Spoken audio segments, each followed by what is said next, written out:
Hello mga Mare! Welcome to the Life of the Villapañas! Ayun na nga mga Mars, yaman-yamanan muna tayo for today's video. Today is February 13, 2025 at nag-check-in kami ng one night dito sa Macau. Dito nga pala kami nag-check-in sa My Hotel Central. Katabi lang siya ng Senado Square. Nabook ko nga pala ito with breakfast ng almost 7,000 per night. Ang mahal no? Pero syempre, panindigan na natin ang yaman-yamanan. Kung paano pala makapunta sa Macau, ilagay ko na lang sa caption ha. At dahil nga malapit tayo sa Senado Square, unahin na natin siyang galaan. Ayan. At dahil nga kakatapos lang ng Chinese New Year, ayan, fresh pa ang mga decorations sa Senado Square. Actually, ang Senado Square para siyang plazang malaki.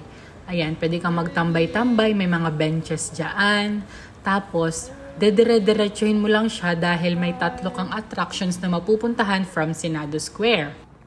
Isa na nga doon ang The Ruins, St. Dominic's Church, plus iyan, yung Senado. Iyan pala ang pangatlo.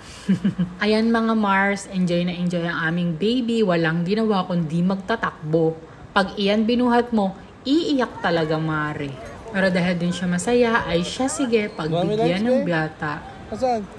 Kung day trip lang pala kayo sa Macau, ang mga buses dito as in halos lahat ng bus ay $6 lang. 6 MOP. Macau Pataka. Pwede nyo gamitin ng HKD or Hong Kong dollar. So, no need na magpapalit ng MOP. $6 siya. Walang sukli, guys. Kaya, ugaliin yung may barya. Tapos guys, kung DIY lang naman kayo, dalawang $6 lang ang kailangan nyong ihanda kasi 2 buses lang yung may bayad. The rest is free shuttle na. Isn't it amazing? Bale, ang $6 pala ay less than 50 pesos lang. So, wala pang 100 pesos, malilibot nyo na ang Macau. Diba? Yan, after Senado Square, dire-diretso lang ng lakad. Makikita nyo na ang St. Dominic Church. As hindi ka liliko, dire-diretso lang. Ayan siya yung dilaw. Tapos, dire-diretsohin nyo yan. Punta naman tayo sa Ruins of St. Paul.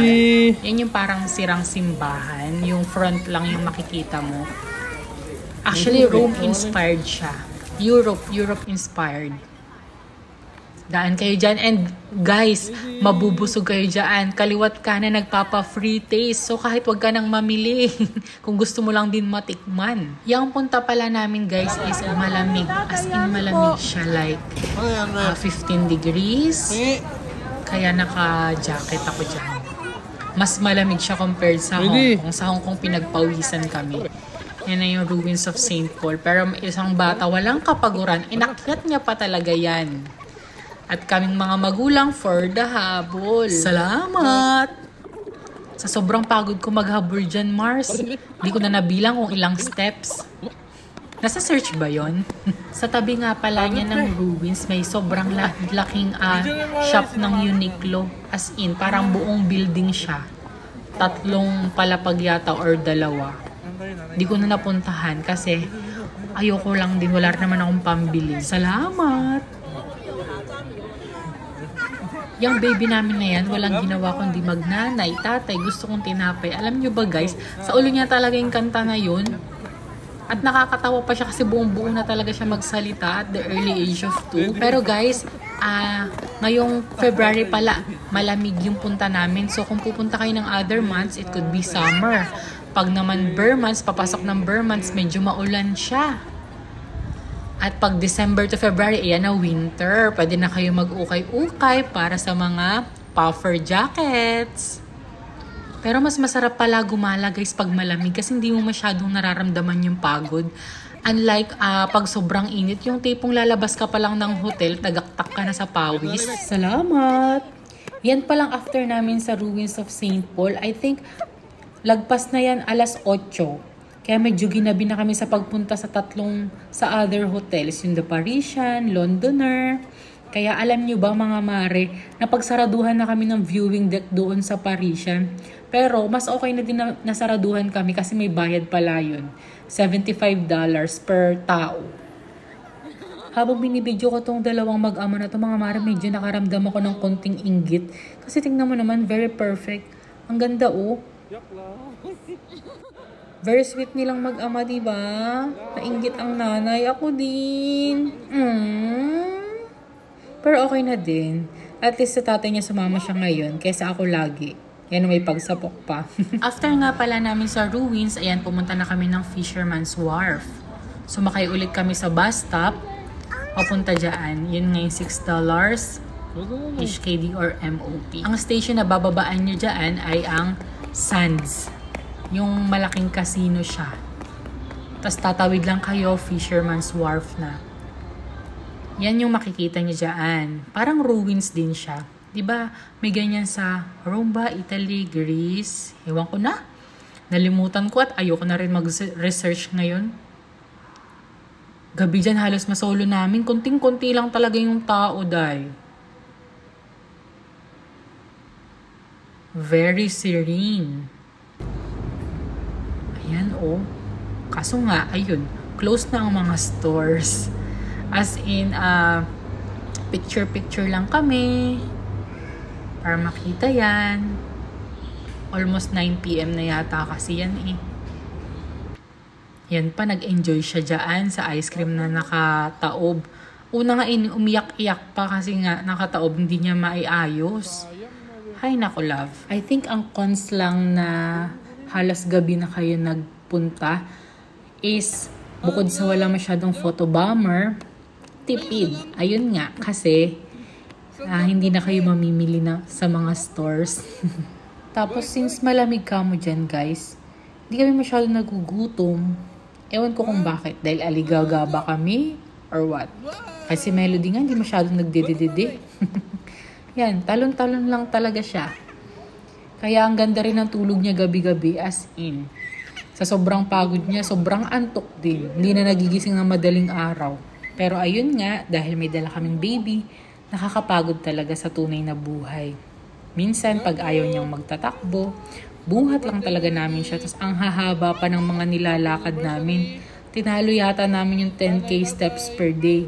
Yun nga lang, di namin namomonitor. Kasi nga wala kaming relo. Salamat!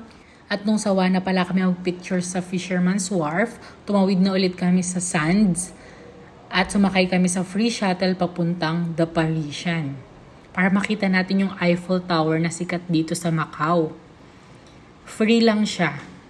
The Parisian, The Londoner, The Venetian, tabi-tabi lang siya, guys. As in, lalakad lang kayo. Yan nga pala ang isa sa mga makikita sa loob ng hotel ng Parisian. Ganda niya, guys. As in, may mall siya. Ang dami niyang floors. Sobrang mamahal din naman talaga. Luxury shopping, ika nga. From the ceiling lahat, as in, pati yung mismong hotel, sobrang bango. Tapos, paglabas nyo ng Parisian, ayan yung famous Eiffel Tower.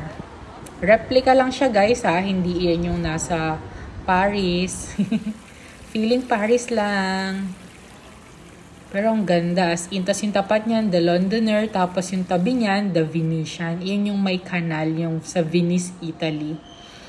At ang bebe namin, pagod na talaga. Ayan. At ang dahilan kung bakit di kami nakapuntang Venetian, dahil sa pagtulog niya na yan, kalagitnaan, nagsuka siya. Ito naman yung The Londoner. Kinabukasan na yan, mga mare. So, this was shoot exactly on Valentine's. Happy Valentine's Day, February 14, 2025. Ayan. Sa Londoner Hotel, may ganyang kalesa. And as usual, sobrang bango talaga sa mga hotel. Grabe. Tapos iyan sa labas, iyan yung isa sa mga sikat na icon sa London. Yung telephone. Actually, after namin dyan sa Londoner, sa labas niya, nagpunta muna kami sa Giant Panda Pavilion. Libreng park lang siya sa Macau. Nag-side trip muna kami bago kami bumalik ng Hong Kong. And sobrang sulit niya kasi nga may baby. Ang saya-saya talaga ni Melody. And sa ibang vlog ko na lang siya isasama. Kasi nga marami rin siyang animals encounter doon sa Panda Pavilion. At iyan nga pala, guys, ang labas ng The Londoner Hotel. At after namin sa Giant Panda Pavilion, iyan, pauwi na kami. Pabalik na kami doon sa Londoner to ride the free shuttle back to the port.